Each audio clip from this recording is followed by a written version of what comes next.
Всем приветик. Біздегі резюме ештеңеге. Короче, ой, мен кеше не жазам деп ойлағам. Нет, блядь. Таңертең, короче, героя резюме түсірем деп айтқанмын. Бірақ почему-то түсірмедім. Өйткені мен таңертең ровно 7:00-де тұрдым. Ровно 7:00-де тұрдым. И потом оған дейін киіндім. Бір 5 минут, 6 минут киіндік. 7-ден 6 кетті. Одан кейін мама шашымды 2-ге өргіздім. Енді 4 минуттан кетті дейік. Так, сонда неше минут? Короче, 7:14 жасалайықшы, бұлқайды. Мысалы 7:15 болды да? 7:15.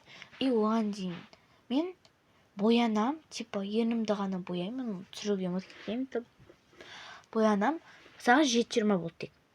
Ал 7:22 мен киімді киіп, аяғымдagi аяқ киімді киіп, 7:23 болады. И воротадан бетіп шығам. Сосын ойлайын, әңгіме айтумен кетіп бара жатыр бәрі. Короче, одан кейін менде подругамның үйіне барам. Мен қазір воротасы мына жақта, бірақ үй андай неледі. Короче, ауласы прям ауласы үлкен, прям да оның.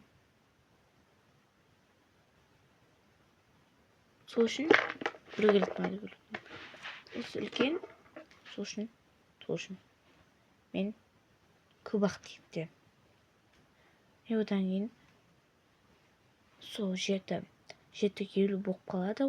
Оны күтем дегенде ырғалып жүре береді. Самый лучший подругам дегенде, мен подругам оны ұмдырайды. Бірақ ырғалып жүре береді, сол жер ұнамайды. Вот, Жансая аты. Вот барам дегенше, енді машинамен барамыз. Көбінесе машинамен, либо басқа затпен барамыз ғой. Сол кезде андай машинамен барғанда, мысалы 10 минут барды дейік. Бір Рысқұловтан болса, мана мектепке баруға 10 минут кетеді ғой мен.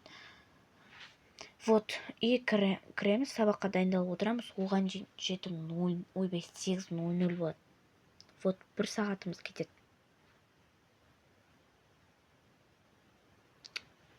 Оп-оңай 1 сағатымыз кетесі. Вот. Келесі часті күтіңіздер.